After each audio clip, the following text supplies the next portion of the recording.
Now, I am still a dyslexic because you don't grow out of it. It's not a cure. There isn't a cure. There are ways around it.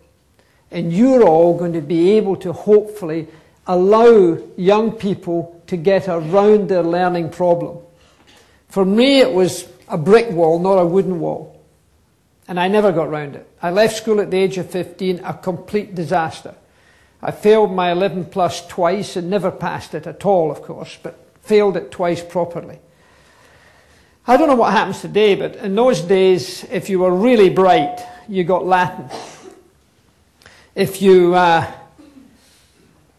not quite that clever, you got French. If you were really bright, you got Latin and French. But you just got French, you were pretty bright. If you weren't bright at all, you got woodwork. And then if you were really dumb, you got woodwork and metalwork.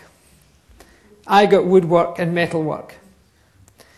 And in those days, if you passed your 11 plus in Dumbarton, where I was, Dumbarton Academy, a fantastic building. Sandstone, beautiful big tall windows, a magnificent structure. You could look at it from the north and the south and the east and the west, and it was a magnificent building. I thought it was there forever. That was where I was going to school. When you failed your 11 plus, you didn't get to stay in Dumbarton Academy. You went to Hartfield School. That was a concrete, rough cast, metal windows, poor looking thing. And even at 11 and 12 years of age and 13 years of age, that impressed me. That I was a second-class citizen. I was being put among second-class people because I was one of them. I was identified by my teachers categorically to be dumb, stupid, and thick. Probably none of you were at the graduation ceremony when I got my doctorate, but I told everybody that my teacher basically in primary school was Miss Shaw.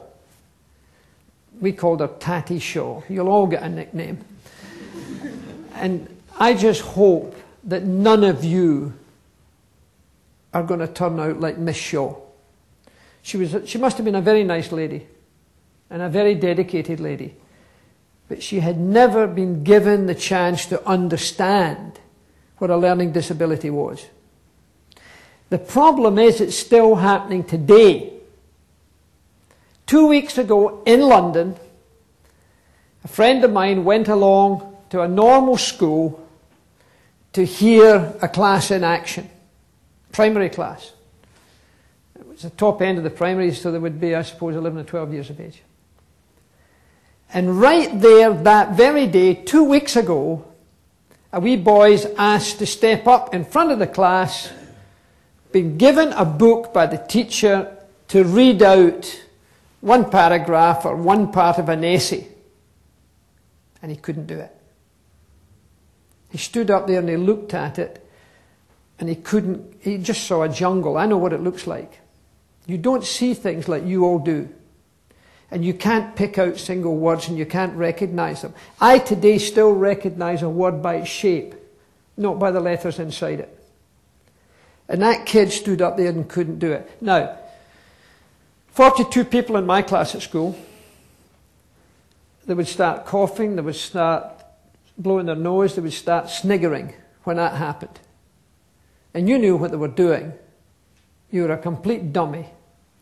The teacher 2 weeks ago, stands up there and says, "You stupid boy, get on with it, concentrate." The kid didn't know what to do. And that teacher, a professional, just like one of you to be, was mentally abusing that child to a point of humiliation, to a point of real distress. And it doesn't stop in the classroom. It goes straight out to the playground. Because all the other clever ones don't want to be with that kid. Because he's dumb, he's stupid, and he's thick.